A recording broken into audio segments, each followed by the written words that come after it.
ustedes, una de las cosas que me ha gustado a través de 30 años del pastorado, porque es lo que hemos servido al Señor en la iglesia local, ha sido precisamente celebraciones como estas. Y una de las razones, aparte de que ustedes merecen ser celebradas, es porque hablar de ustedes, hablar de damas, es ejemplificar lo que en inglés se le conoce como la palabra selflessness, que sería la cuestión de ¿qué? De despojarse a sí mismas. Es una característica de ustedes. Entonces, eso definitivamente nos ayuda mucho porque es obvio que vamos a hablar acerca de la Biblia, y la Biblia, en cuestión de su interpretación, en cuestión de su mensaje, es un aspecto colectivo. ¿Qué estoy diciendo? Esto es mi punto.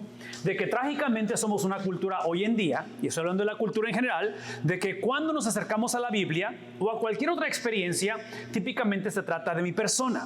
Entonces, las clásicas son estas, clásicas perspectivas. Vengo a la Biblia para ver qué me dice el Señor a mí. Vengo a la Biblia para ver cómo el Señor obra en mí. Y nada de eso es malo en sí, pero el motor de arranque de la Biblia es precisamente salvación de parte de Dios. Necesitamos ser salvos de Dios, necesitamos ser salvos de nosotros mismos y ser salvos precisamente de condenación eterna. Entonces menciono estas cosas porque, una vez más, en un día como este, es uno de los días más fáciles de hablar de lo que es selflessness, de lo que es otra vez darse a sí mismo. El único riesgo, y aquí es donde quiero que penses por un momento, el único riesgo que hay, y esto sucede en todo caso, es de que aquello que intrínsecamente fue puesto en ustedes, en la cuestión de darse a sí mismas, si descuidamos o si somos negligentes a la perspectiva bíblica, potencialmente lo que Dios ha dado se puede convertir en un ídolo. Y déjenme explicar lo que estoy tratando de decir, ¿ok?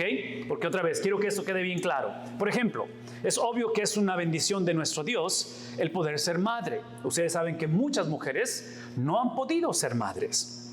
¿Qué es el punto?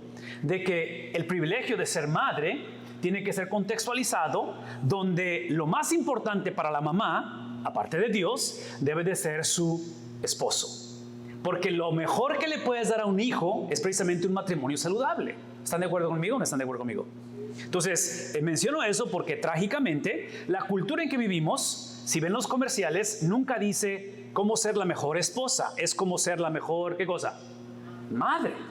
Y mi argumento va a ser que el mejor regalo para los hijos no es enfocarme y que mi universo gire en torno del hijo, sino es enseñarle al hijo desde que nace, a la hija, que ellos no son lo más importante en la vida. Lo más importante en la vida es precisamente llegar al punto de selflessness, de darme o de darse a sí mismo. Inclusive, este ha sido un fin de semana un poquito emocional para nosotros, porque no solamente nuestros hijos graduaron de sus escuelas, pero nuestra hija, la mayor, se comprometió. Así es que aquí está mi punto. Han sido 24 años de vida de esta niña, de lo cual al entregarla, y no la hemos entregado, pero cuando la entreguemos en su día de boda, precisamente yo argumentaría, y otra vez, estoy simplemente compartiendo lo que pienso y mi poca experiencia en la vida, es que en el caso de nuestro futuro yerno, lo mejor que le puedo dar a él es el haber criado una niña de la cual no piense que el universo gira en torno a ¿quién? A ella.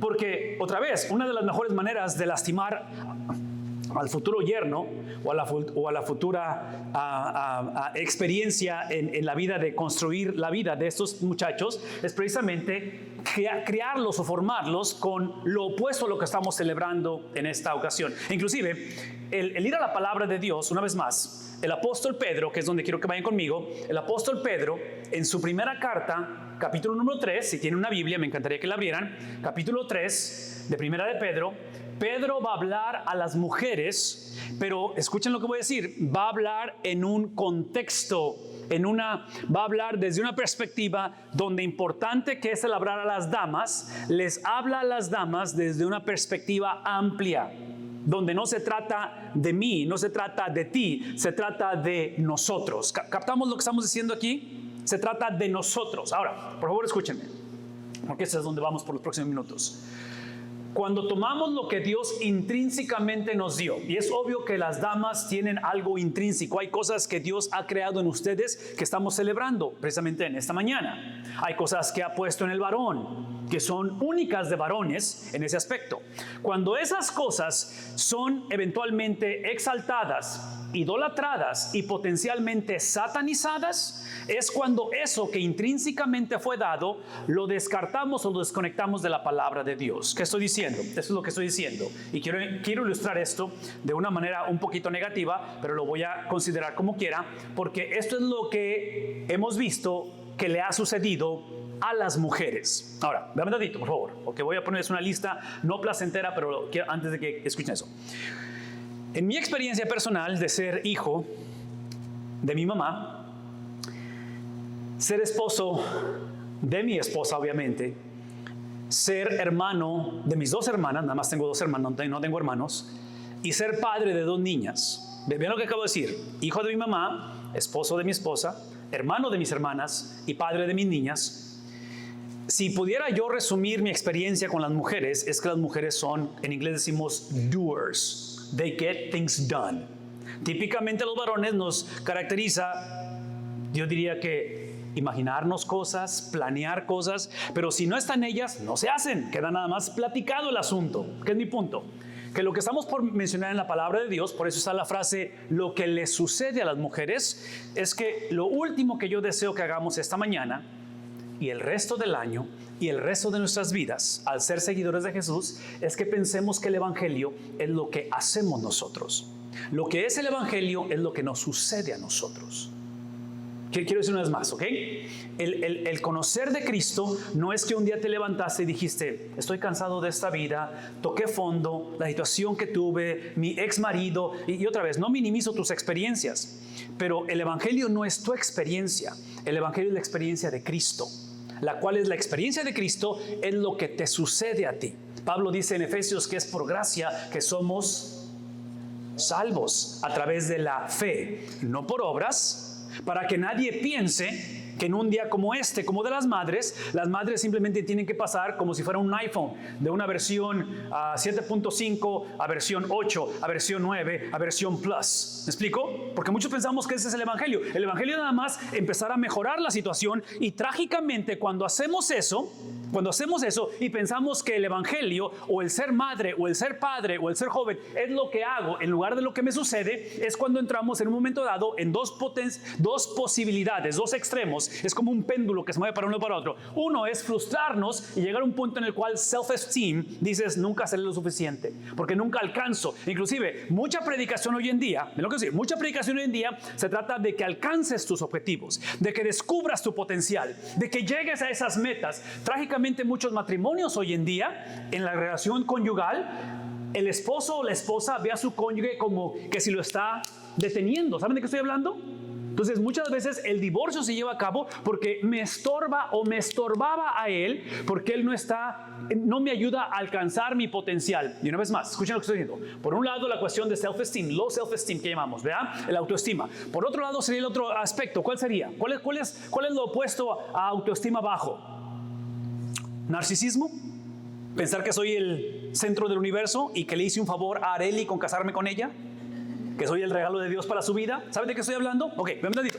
Estoy usando estos dos ejemplos trágicos o radicales en ese aspecto, porque una vez más, el punto de un día como este y el punto del Evangelio, porque es lo que estamos viendo en la primera carta de Pedro, es que Pedro, en un contexto de confusión dentro de la iglesia, en un contexto de opresión de parte de la cultura y en un contexto en el cual van hacia persecución extrema, Pedro no está diciéndole a la iglesia lo que tienen que hacer. Pedro está diciéndole a la iglesia lo que Cristo ha hecho, y basado en lo que Cristo ha hecho es que la iglesia tiene que hacer. ¿Captamos lo que acabo de decir, hermanos? Porque si no, si ignoramos, si descartamos lo que Cristo ha hecho, si lo que Cristo ha hecho solamente es bueno para cantarlo, si lo que Cristo ha hecho es bueno simplemente para predicarlo o para celebrarlo en Navidad o en Semana Santa, pero no tiene nada que ver literalmente con lo que yo quiero o debo de hacer, creamos una actitud narcisista. Llegamos a pensar de que como el Evangelio no es lo que me sucede, sino lo que yo hago suceder. Vean lo que voy a decir. En tiempos de calamidad, en tiempos de primera de Pedro, entramos en esa mentalidad en la cual pensamos, en inglés decimos, I put God on my debt. O sea, que Dios me debe. Porque yo he sido fiel, yo les he servido, yo he estado aquí. Escuchen el lenguaje. ¿En qué está caracterizado? No en lo que me sucedió, sino en lo que yo hago suceder. Entonces, el apóstol Pedro, una vez más, hablando a la iglesia en ese contexto, está reenfocando la atención no en lo que las damas o los varones necesitamos hacer, es en lo que Cristo ha hecho. Ahora, una vez más, como somos una generación extremadamente confusa, no creo que tengo que ilustrar esto, ¿verdad? Somos una generación extremadamente confusa en el papel que debemos desarrollar, en la tarea que debemos hacer y especialmente, ven un tantito, esta es la confusión más grande, en pensar que el evangelio es lo que yo hago. El evangelio es lo que Cristo, ¿qué cosa? Hizo. Vemos ese, ok, aquí está el punto. Como es esa confusión, eso es lo que ha creado. Lo que estoy por ponerles es el ejemplo de exaltar, idolatrar y eventualmente satanizar las cosas que por naturaleza son buenas. Pero una vez más, esto que es bueno potencialmente es algo neutro. En inglés decimos, o bueno, en español también lo decimos, pero es la palabra amoral. ¿Saben lo que es amoral? Es como el dinero es bueno o malo. Depende cómo lo uses, ¿no es cierto? La sexualidad, buena o mala, depende cómo la uses. ¿Captamos eso? Entonces es un punto amoral. Entonces, en este aspecto, con respecto a las damas, trágicamente, cuando la perspectiva bíblica, una vez más, la perspectiva bíblica ha sido descartada y pensamos que es lo que yo hago en lugar de que me sucede, eso es lo que ha sucedido, ¿sí? Estadísticamente hablando, hablamos de 85% de las víctimas de violencia doméstica, adivinen quién son. Exactamente. Ahora, ven un ratito, por favor, escucha. Y otra vez, no es fácil hablar de esto, pero vamos a tener que tocar este tema. Sin quitar la responsabilidad de aquellos que causan dolor, o han causado, o están causando. Ven un ratito, damas. Muchas de las veces este abuso sucede porque lo permiten. ¿No? ¿Sí? ¿Conmigo, damas? Yo sé que mucho es impuesto, yo sé que mucho es simplemente abuso, pero menciono todo esto porque ese corazón maternal, cuando no es filtrado a través del evangelio, tu corazón maternal, tu naturaleza de otra vez, de entrega, de sacrificio, eventualmente lo exaltamos, lo idolatramos y potencialmente llegamos a un punto en el cual como damas, si no tenemos cuidado, como damas, nuestro motor de arranque es la codependencia, que a raíz de que no queremos estar solas, toleramos un montón de experiencias autodestructivas. No estoy conectando con alguien esta mañana. Es algo que está literalmente carcomiendo o es un cáncer en nuestra comunidad. Inclusive, lo vuelvo a decir una vez más, como padre de dos muchachas, y ahorita que acabamos de ver a una de nuestras hijas comprometerse, ¿cómo las educamos? ¿Cómo les introducimos si en sus mentes la perspectiva, no necesariamente del papel que ellas necesitan tener en su vida, pero la perspectiva bíblica que determina el papel de sus vidas? Ese es mi punto. Entonces, trágicamente, ese es el mundo en que estamos viviendo hoy en día. Sí, encontramos donde trágicamente cada 9 segundos una mujer, no la misma, pero una mujer es golpeada, ¿sí? Encontramos los incidentes de violencia, cada año suceden en relaciones de parejas con mujeres de 18 años y mayores de edad. La mitad de las llamadas por teléfono a la policía trágicamente tiene que ver con violencia doméstica. Y observe esto, solamente 1 de cada 5 de las mujeres golpeadas, ¿qué es lo que hacen? Entonces, estoy mencionando todo esto porque otra vez, trágicamente esto es el mundo en que vivimos, trágicamente esta es la cultura en que vivimos y yo argumentaría que estas estadísticas que acabo de poner frente a ustedes muchas de las veces no hacen diferencia entre un contexto cristiano y en un contexto sin Cristo. Trágicamente esto es la realidad de muchas de nuestras damas. Y muchas de nuestras señoritas y jovencitas van hacia esa dirección. La pregunta es, ¿cómo le hacemos? Otra vez, el punto aquí no es cómo lidiar con los traumas o no estamos en una consejería, ahorita en una terapia. Todo lo que quiero que pensemos es, hablemos de lo que debe de sucederle a la mujer. ¿Qué le debe de suceder? ¿Qué nos debe de suceder como iglesia? Ahora sí, vean lo que dice. Capítulo número 3, versículo 1. Asimismo, ¿qué cosa? ¿Qué es la palabra que dice después de así mismo?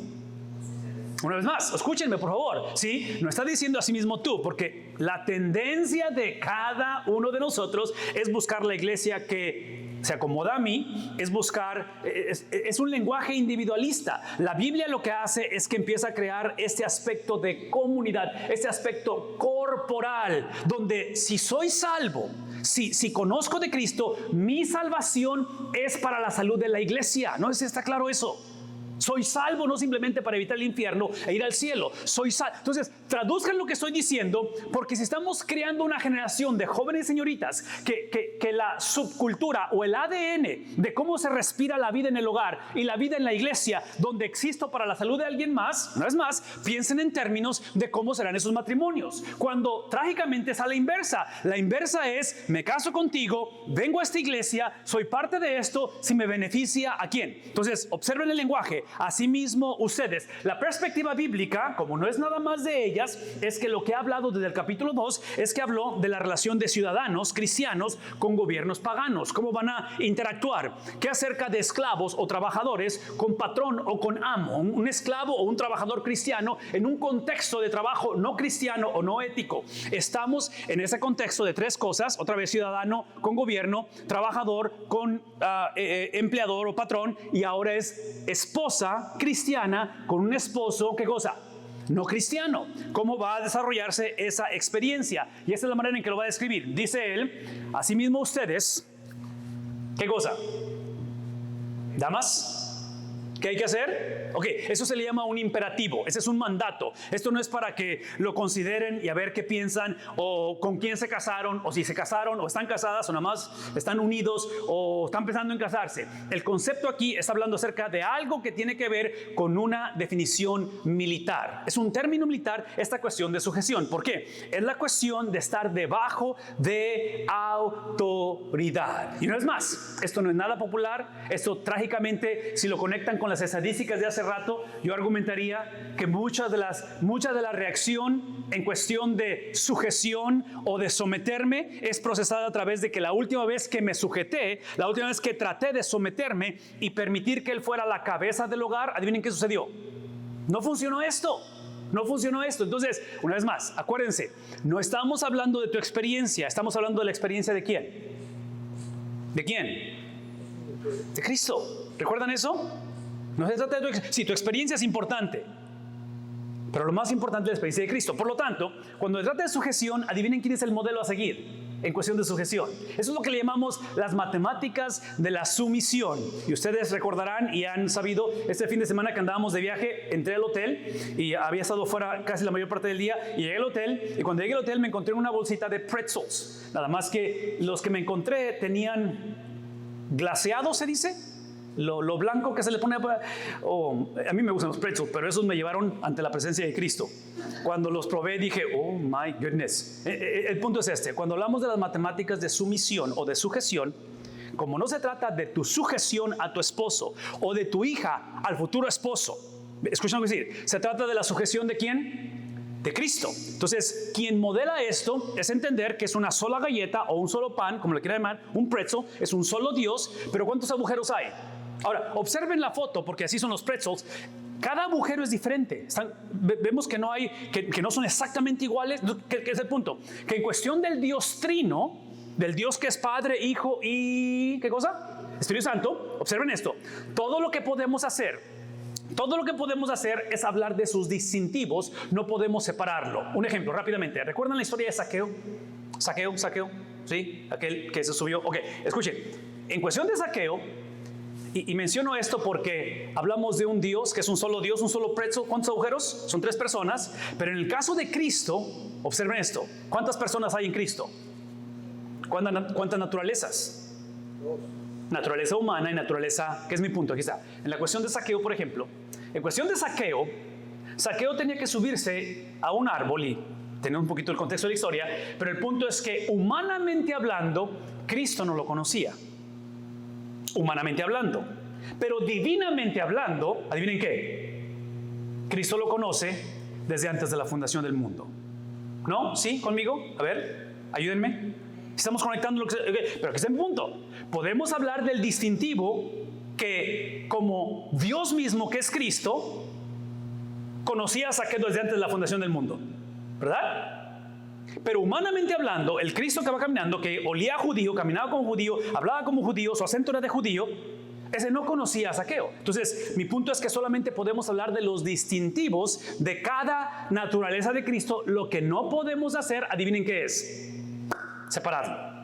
¿Captamos lo que estamos diciendo aquí? Okay. Todo eso lo estoy ilustrando y lo estoy tratando de ilustrar esto porque dentro de la relación de este pretzel, de este Dios trino, existen jerarquías. Y el Hijo, que es la segunda persona de la Trinidad, se somete ¿a quién? ¿A quién somete el Hijo? Al Padre. El Espíritu Santo se somete ¿a quién? Al Hijo. Entonces, esa sujeción de Cristo, Cristo lo dijo muchas de las veces: yo solamente hablo las palabras que el Padre me da que hable. Yo vengo a hacer la voluntad ¿de quién? La voluntad de mi Padre. Pero la sujeción del Hijo no lo hizo un demigod, ¿sería? Un semidios, casi Dios, medio Dios. ¿Quién es Cristo?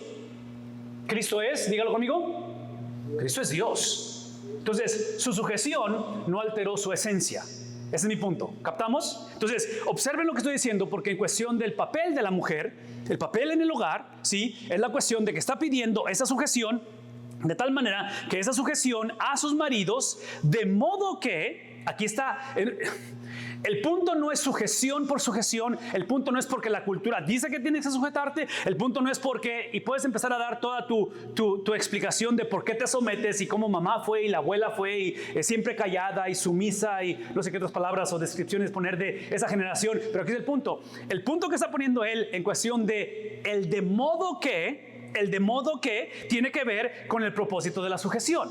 El propósito de la sujeción, como es el propósito por el cual somos madres, somos padres, somos abuelos, estamos esta mañana aquí, es la proclamación, la fama de una sola persona. Su nombre es Cristo.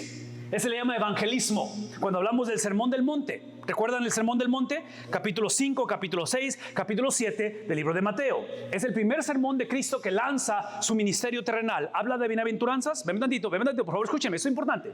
Las bienaventuranzas, basado en lo que estamos diciendo, la razón por qué la dama es llamada a sujetarse a su esposo, de modo que no es para que la dama pueda ejercer, vivir, expresar las bienaventuranzas y poder escuchar el Sermón del Monte y decir: soy llamada a hacer esto. Las bienaventuranzas, que es una conducta ética para la vida del cristiano, está desplegando no lo que la gente debe de hacer, pero lo que Cristo está por hacer. ¿Ven la diferencia? No sé si captamos eso.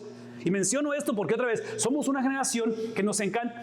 La mayoría venimos a la iglesia con esta mentalidad y otra vez estoy por generalizar, no debo de generalizar, pero si ustedes son como yo, esta es la razón que venimos a la iglesia. Venimos porque tenemos una semana de retos, la cosa se ve medio cuestionable, es el futuro. Estamos entre esta situación, criando hijos, nietos y todo lo que está. Entonces, vengo a la iglesia, quiero encontrarme con Dios, pero pastor, en realidad, pastor, esta es la realidad, pastor, ando bastante ocupada, bastante presión. La verdad, la Biblia, qué bueno, pero no la entiendo la mayor parte del tiempo, no la entiendo. Algunas partes sí la entiendo, pero pastor, es el punto. Te voy a dar 20 minutos, 30 minutos, 40 minutos que me des para la predicación, pero simplemente, pastor, please look at me. Pastor, tell me what to do and make me want to do it. Simplemente dime qué debo de hacer, pastor, con mi hijo, con mi nieto, con la decisión que tengo que tomar del trabajo, lo que sea. Dime qué hacer y motívame a hacerlo. Esa es la manera que típicamente buscamos una iglesia o buscamos las cosas del Señor, que es el punto. Que se trata de qué cosa? De lo que yo debo de hacer. Y lo voy a decir una vez más. La historia, la narrativa del Sermón del Monte no es lo que el pueblo de Dios tiene que hacer, es lo que Cristo está por hacer. Y basado en lo que Cristo hace, adivinen qué. Ahora sí, Él empodera a su pueblo a que obre, a que actúe. ¿Qué es el punto? Look at me. Este es el punto. El punto es este. El punto es de que lo que no podemos seguir haciendo en el papel que somos llamados a desarrollar como varones, como damas, como jóvenes, como ancianos, no podemos seguir filtrando, ya sea el evangelismo, ya sea cualquier aspecto que somos llamados a través de la autonomía. Escúchenme, la autonomía de nuestra cultura es lo que ha creado todas esas estadísticas que les di al principio. La autonomía de la cultura, es decir, sí al evangelio, siempre y cuando el evangelio sea la versión que a mí me conviene del evangelio. Sí al matrimonio, siempre y cuando el matrimonio sea la versión que me conviene a quién. Porque el momento en que no vaya acuerdo a cómo fui criado, de acuerdo a lo que siento, de acuerdo a lo que pienso que soy, bye, bye, bye, bye. Y es donde salimos de esa relación en la cual fue creada a través de un pacto. En fin, el punto aquí es simplemente que el apóstol Pedro, hablando de estas mujeres, en el contexto de, otra vez, de corporalidad, dice, de modo que sí, y yo argumentaría que es porque, no es tanto sí, pero es porque algunos, ¿de quién? ¿Quiénes son ellos? ¿De quién está hablando? ¿Quiénes son ellos? ¿A quién se sujetan las mujeres? Los maridos, ¿verdad? De modo que sí, o porque algunos de sus maridos son, ¿qué cosa? ¿Qué son los maridos? Si no es tiempo de testimonio, no levanten su mano, ¿verdad? Porque, está hablando de mí mío. No, escuchen eso. Son desobedientes, ¿a qué cosa? Por favor, escúchenme. Pedro no está diciendo que son desobedientes a ellas. ¿Son desobedientes a quién? ¿A quién? Entonces, aquí es el punto, damas. El punto es que si ignoramos la Biblia, va a ser muy difícil saber cuándo el marido es desobediente a la Biblia. ¿Captamos lo que acabo de decir? Entonces, en un momento dado, la desobediencia del varón no es el problema, lo cual lo es. El problema es cuando la dama y el varón no tienen un punto de referencia o el objeto de obediencia, desobediencia. Entonces, cuando la Biblia es descartada y todo lo que sabemos de la Biblia es lo que alguien más me dice a través de un sermón, gracias que están aquí, pero esto no puede ser, esta no puede ser tu único encuentro con la palabra de Dios en toda la semana. ¿Me explico? Esto, o sea, otra vez, si esa es tu única experiencia con la palabra de Dios, tenemos un problema bastante serio. ¿Por qué? Porque cuestión de desobediencia es cuestión de tiempo. Todos desobedecemos, hijos desobedecen, padres desobedecen, abuelos. ¿Qué es el punto? El punto no es el punto en un momento dado no es lo que hacemos, el punto es contra quién lo hacemos. No sé si está claro, hermanos. Por eso cuando hablamos acerca de ese pecado adánico, que el pecado de Adán ha afectado el resto de la humanidad. ¿Saben por qué? Porque no fue solamente lo que Adán hizo, es contra quién lo hizo. ¿Y contra quién lo hizo? Lo hizo contra la santidad de Dios, contra la gloria de Dios, contra la presencia de Dios. Entonces, si desconocemos la palabra de Dios, y en este caso está hablando acerca de una generación de varones hace 2000 años que aparentemente como mujeres estaban cumpliendo su función, pero el esposo no estaba conectando con el Señor. ¿Qué es el punto? El punto es esto, que esta cuestión de deseo por la palabra de Dios y oposición a la palabra de Dios, ¿qué dice abajo? ¿Qué es la palabra que dice abajo? Nunca es, ¿qué cosa?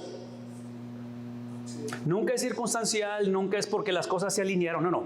Esto tiene que ser intencional. Y esa intencionalidad no inicia con un compromiso a las cosas de Dios. Esta intencionalidad inicia con el compromiso de Cristo a nosotros, donde nos ha regenerado, nos ha transformado. Entonces, potencialmente, muchos de los problemas en el hogar no es porque chocamos en personalidades o no es porque aun cuando éramos novios, como quiera nos metimos sabiendo cómo era, no. El problema en muchos hogares es literalmente que no ha habido una regeneración, no ha habido una transformación de nuestra vida. Cristo no ha actuado, ¿me explico? Entonces hemos tratado de cambiar la cosa simplemente porque es lo correcto por hacer, sobre todo para los que crecimos en iglesia, que sabemos lo que debemos de hacer, pero batallamos para hacerlo. ¿Por qué? Porque tratamos de hacerlo por nosotros mismos. De tal manera que esta cuestión de desobediencia a la palabra, ¿sí? Esta sujeción de las mujeres en un contexto de desobediencia es con el propósito de ser, ¿qué cosa? Una vez más, de ser ganados. ¿Por qué? Damas, la sujeción. Una vez más, piensen en el pretzel, ¿verdad? Pretzel, 3 personas, Padre, Hijo, Espíritu Santo. Damas, vean tantito. Porque esto que se puede explicar una vez más, y lo voy a introducir una vez más, este es un mensaje no popular en nuestra generación. Este es un mensaje que en nuestra generación, Facebook probablemente me cancelaría mi cuenta si digo y pongo esto en Facebook. Una vez más, donde la sujeción de la dama al esposo no altera su esencia.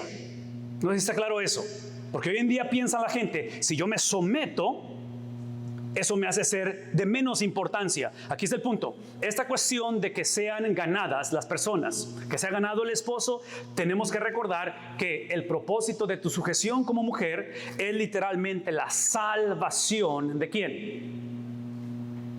La salvación del hogar. Es la salvación de la familia. Es entender que toda esta cuestión de sujeción, en inglés decimos es means to an end. La meta no es sujeción, la meta es salvación a través de ¿qué cosa? Entonces piensen en Cristo, es el ejemplo supremo, ¿no es cierto? ¿Qué es lo que hizo Cristo?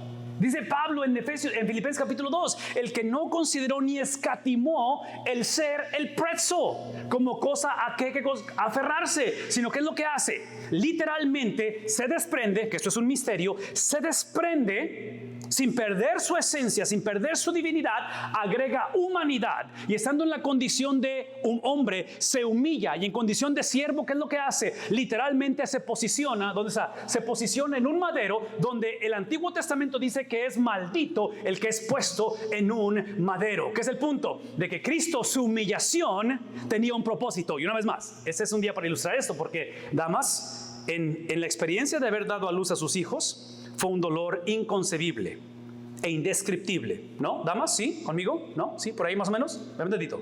Pero ese dolor, en el momento en que la criatura nace, ¿adivinen qué? El dolor es justificado. Es justificado que muchos de ustedes lo hicieron varias veces, ¿no es cierto? ¿Pero por qué lo hicieron? ¿Porque les gusta el dolor? No, porque el dolor, ¿qué cosa? Es justificado. E inclusive, para aquellas que trágicamente han experimentado la muerte de un bebé, sí, sobre todo en el parto o un miscarriage que llamamos, sí, a mí me ha tocado ver esto con familias, porque hemos estado en muchos, trágicamente en muchos de esos casos, donde dentro del hospital, donde nace el bebé muerto, vean lo que voy a decir, la mamá necesita, ¿qué cosa? Tocar ese bebé, cargar ese bebé, aun cuando no tiene vida. ¿Por qué? ¿Cuál es la razón? Piensen conmigo. Tiene que haber una justificación, tiene que haber un sentido, ¿me explico? Entonces, piensen en la humillación de Cristo. La humillación de Cristo fue justificada. Entonces, ¿cuál es la razón por qué sometemos nuestras vidas, damas? Por la salud de la familia. De tal manera que son ganados, y esto es lo interesante, son ganados, dice el apóstol Pedro, sin palabra alguna. ¿Cómo son ganados? Son ganados a través de la conducta de las mujeres. Una vez más, por favor escuchen lo que está diciendo aquí. Sí, otra vez, esta cuestión, yo no creo que Pedro está en contra de el articular el evangelio, de poder hablar la palabra de Dios. Es simplemente que en este tiempo, hace 2000 años, como hoy en día, convenencieramente hay un divorcio entre lo que creemos y lo que hacemos. Hay un divorcio entre convicciones y estilo de vida. Hay un divorcio entre doctrina o lo que dice la Biblia y decisiones éticas. ¿Saben de qué estoy hablando? Es cuando hay contradicción en nosotros mismos y todos batallamos con eso. Entonces Pedro está diciendo, tiene que haber un casamiento, tiene que haber una unión, hay que fusionar o refusionar convicción con estilo de vida. ¿Por qué? Porque dice aquí esto, dice, para que sean ganados sin palabra alguna y que la conducta simplemente sea, ahora sí, imperativo, la obediencia, la sujeción, sea el producto de la palabra. ¿Por qué? Porque fuimos, escuchen esto, damas, fuimos salvos por la palabra hecha carne. ¿Quién salva? ¿Quién salva? ¿Quién salva? Por favor, ¿quién salva? Y entre paréntesis, rápidamente, paréntesis. Salva a Cristo. Esta es la razón por qué Cristo salva. Porque Cristo experimentó la ira que nos correspondía a nosotros. Entonces la salvación en Cristo no es nada más para que el matrimonio pase de un nivel 4 a un nivel 7. Eso sería evangelio de la prosperidad. Sí, la salvación del hombre, el acceso que tenemos al Padre es porque Cristo fue abandonado. Pablo dice que el que no conoció pecado por nosotros, literalmente. Entonces menciono todo esto porque somos salvos por Cristo, dame tantito, pero somos salvos para, ¿qué cosa? ¿Cuál es el propósito de la salvación? Somos salvos para la mente de Cristo, somos salvos para la conducta de Cristo, somos salvos para la idiosincrasia de Cristo, somos salvos para la perspectiva de Cristo, somos salvos para los sentimientos de Cristo, somos salvos para la persona de Cristo que está descrita en su palabra. Ese es mi punto. Entonces la palabra de Dios, vean un ratito, la palabra de Dios no salva. La palabra de Dios es la razón para la que hemos sido salvos. La palabra de Dios no es opcional. El problema de nuestra generación, hace 2000 años, hoy en día, es que la palabra de Dios o la ignoramos, no nos incomoda ignorarla y lo que sabemos lo vemos como algo opcional. ¿Por qué? Porque se trata de ¿quién? Se trata de lo que yo pienso, se trata de la manera en que fui criado o mi cultura. De tal manera que termina diciendo esto, versículo 2. Cuando eso sucede, adivinen qué va a suceder. Es que al observar, otra vez, está hablando del testimonio, obviamente de Cristo, a través de nosotros, esto que están observando cómo es que hay una fusión entre lo que creemos y lo que somos, de tal manera que, observen esto, mi conducta, aquí es donde quiero que pongan atención, por favor, escúchenme, ya estoy por orar, ¿ok? Estamos por orar, pero escuchen esto, no pierdan esto. Esta conducta, esto que se ha convertido lo tangible. Esta es la vulnerabilidad de Cristo, que estando Él por ascender al Padre, Hechos capítulo 1, por ascender, ya resucitó, ya caminó por 40 días sobre la tierra como el resucitado y está por ascender. Y le preguntan y le dicen, hey, restaurarás el reino. Y dice, no les corresponde a ustedes saber las sazones, pero ¿qué es lo que van a hacer? Van a ser ¿qué cosa? Van a llevar una conducta que va a ser observada. Y van a ser mis testigos y empieza esos círculos concéntricos, ¿recuerdan eso? Dice punto. La vulnerabilidad de Cristo es que literalmente la fama de Cristo, el mensaje de Cristo, la agenda de Cristo, la esencia de Cristo está entregada a la iglesia. Entonces, cuando hablamos acerca de esto que están observando, en este caso, un esposo inconverso, hijos, nietos, la comunidad, vean tantito, lo que están observando no es la mejor versión de tu persona. ¿Qué están observando? ¿Qué es lo que Cristo encomendó? ¿Qué es la promesa de Cristo? Él encomendó, Él literalmente puso su espíritu en nosotros. Y menciono todo esto porque esta es la base de la conducta. La base de la conducta de la dama en el hogar está basada en la conducta de Cristo. Y basado en la persona de Cristo es que esta mañana, legalmente, independientemente de lo que sientes, independientemente de lo que has hecho, independientemente de lo que vas a hacer, si tú perteneces a Cristo, legalmente, literalmente, eres posicionada inocente. Yo sé que no te sientes inocente, yo sé que probablemente estás viviendo consecuencias de lo que hicimos o de lo que hiciste, pero legalmente inocente. Número 2, legalmente Dios te ve como si nunca, ¿qué cosa? Nunca. Ahora, ¿hemos pecado? Es obvio que hemos pecado, pero ¿quién es el que no pecó? ¿Quién es el que no pecó? Entonces, la persona de Cristo, que es lo que nos sucede a nosotros, es la que me permite posicionarme, me acredita su perfección, donde literalmente Cristo me ve, no solamente como inocente, pero como si nunca hubiera pecado. Lo que la gente está observando, lo que el marido inconverso está observando en mí, literalmente es que camino bajo la cobertura, bajo la unción, bajo la presencia, bajo lo que Cristo ha dictaminado con respecto a lo que soy. No solamente inocente, no solamente como si nunca hubiera pecado, pero literalmente Él me ve como si yo he obedecido completamente su palabra. ¿Por qué? Hermanos, esto que está en la pantalla, esos son los requisitos para ser salvo. Es lo que sucede en la salvación. Sí, muchos pensamos que la salvación es simplemente arrepentirme, no volverlo a hacer y echarle todos los kilos para que esto funcione. ¿Escucharon lo que acabo de decir? Esa es la manera en que fuimos educados y típicamente pensamos. How's that working out for us? ¿Está funcionando? Es obvio que no, porque Pablo está diciendo, no solamente somos salvos por gracia, pero por gracia nos mantenemos salvos y por gracia eventualmente seremos salvos. Esta primera carta de Pedro, igual que la segunda, y el resto de las epístolas y el Nuevo Testamento, es procesada a través de un contexto escatológico, la segunda venida de Cristo. ¿Saben por qué? Vean un ratito, escuchen lo que voy a decir. La razón es porque nada de esto es la fórmula para una vida feliz o un matrimonio. Esto que está en la pantalla y lo que estamos hablando simplemente es la perspectiva de Cristo en un contexto donde la cosa potencialmente va a mejorar, potencialmente no va a mejorar. Pero por seguro, en el mundo tendréis aflicción. Por seguro, literalmente, el enemigo de nuestras almas es Satanás, un ser poderoso, que es el punto de que aun cuando esta generación y nosotros estamos experimentando pérdidas, y las pérdidas pueden ser irreversibles, puede ser un divorcio, puede ser el ser viudo, puede ser el enterrar un bebé, un hijo, cualquiera que sea la pérdida, esta experiencia, esta garantía no es la excepción o no es la ausencia de problemas, es la habilidad de procesar lo inmediato a través de lo postrero. Es entender que aun cuando en este mundo hay cosas que no entiendo y hay injusticias en la vida, aun cuando las cosas, entre más me comprometo, más busco, más deseo, más solo me siento, probablemente esto cada vez me frustra más, Cristo nos da la habilidad de procesar lo inmediato a través de ¿qué cosa? Dígalo conmigo, ¿a través de qué? Lo postrero.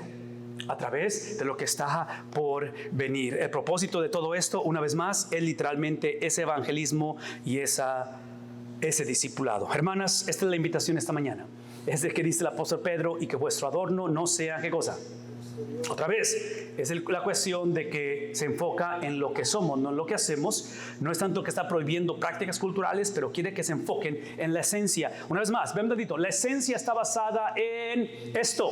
Esto determina quién soy, no lo que hago. ¿Recuerdan eso? ¿No? Sí, por ahí, más o menos, ven tantito. Esto es lo que dice quién soy, no tanto lo que hago, porque es obvio que esto no lo hago todo el tiempo.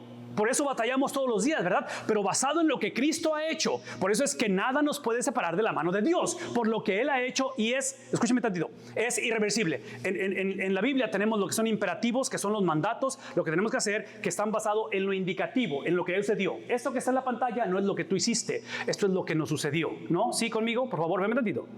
El Evangelio no es lo que tú haces, el Evangelio es lo que, ¿qué dijimos?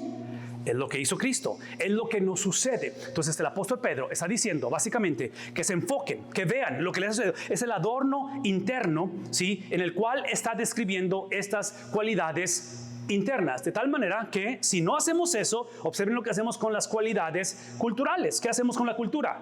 La empezamos a exaltar, la empezamos a ¿qué cosa? Idolatrar y eventualmente ¿qué cosa?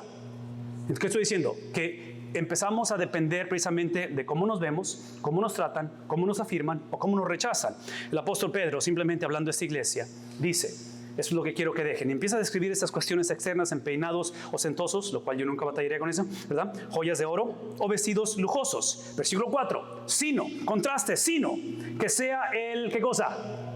Otra vez, el yo interno que es legalmente inocente, legalmente como si nunca pecado, legalmente, ¿qué dijimos? Ha obedecido toda la Biblia y legalmente hijos de Dios. Ese yo interno está basado en un nuevo pacto. El nuevo pacto que describe la Biblia literalmente donde es en el corazón y el espíritu. De tal manera que ese yo interno con el adorno incorruptible. Pedro está advirtiendo a la iglesia que lo que viene por delante es algo que va a ser muy difícil de vivir.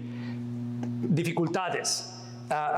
Pruebas, y en medio de todo ello Pedro le recuerda que lo incorruptible, ese es el lenguaje que ha usado él, habló acerca de herencia, de simiente, de cuerpos y de coronas incorruptibles. Todo esto incorruptible que venga de un espíritu tierno y un espíritu sereno, lo cual literalmente dice el apóstol Pablo, este espíritu tierno y sereno es lo cual es precioso delante de Dios. Quiero que se lleven esto como oración en sus vidas, hermanas. Porque así también se adornaban en otro tiempo las santas mujeres que esperaban en Dios, dice, estando sujetas a sus maridos. Y el versículo 6, y así obedeció Sara a Abraham, llamándole Señor. La razón por qué Sara se sometió a Dios o a su esposo es porque Sara entendió el prezzo, el sistema de Dios. ¿Sí? Una vez más, Sara entendió que no solamente Dios establece los patrones, pero Dios es aquel que opera u obra a través de los patrones, a través de esta experiencia. Se me invitan para el Día del Padre, puedo hablar acerca de esto y extenderlo para los varones, pero esta mañana simplemente lo que quiero que recordemos es que Él está llevándolas a pensar en la sujeción de Sara a su esposo. Y la manera en que lo hace es esto, lo llama Señor, y vosotras habéis llegado a ser, ¿qué cosa? Hijas, igualmente, de ella. Y aquí está el catch, el catch es, si hacéis el bien y no estáis amedrentadas, y por ningún temor. Esta mañana iniciamos el culto con un himno. Alguien dígame el nombre de ese himno. Oh Dios eterno. ¿Recuerdan? ¿Recuerdan el coro? Oh tu fidelidad, la habilidad de no ser amedrentadas, la habilidad de tu estabilidad emocional, mental, familiar, la habilidad de poder seguir el ejemplo de obediencia que Sara llevó en el contexto de Abraham y la certeza de poder ser hijas de Sara, ¿verdadito? Está basado exclusivamente en la fidelidad de Dios. Esta mañana potencialmente Algunas venimos de hogares donde nuestros padres no fueron fieles. Potencialmente de hermanos que no fueron fieles o que no han sido fieles. Damas, a lo mejor tu matrimonio le caracteriza infidelidad. A lo mejor tú has sido infiel al Dios de la Biblia. Independientemente de donde estés, la fidelidad es lo que nos sucede, no es lo que hacemos. Somos llamados a ser fieles como producto de la obra exclusiva. Piensen en Sara y en Abraham. ¿Estaba Sara y Abraham buscando a Dios? ¿Clamando a Dios? They were minding their own business. No solamente ellos eran sacerdotes paganos, pero ¿recuerdan la edad que tenían ellos? ¿Qué edad tenían? College students. No solamente eran ancianos, pero biológicamente tenían otro impedimento aparte de la vejez. ¿Cuál era el impedimento? Esterilidad. ¿Qué es el punto? De hablar miles de años acerca de ellos, no es porque ellos calificaban, es aún por sus cualidades. ¿Ven la diferencia? Entonces menciono todo esto porque la tendencia de uno es ponerse en la línea donde califico, donde voy a cambiar, voy a tratar, y otra vez llegamos a un extremo que puede ser low self-esteem y decir, por más que trato, luché por este matrimonio, simplemente no funcionó. O la otra es llegar a este punto donde soy la estrella del equipo y soy el regalo de Dios para esta iglesia.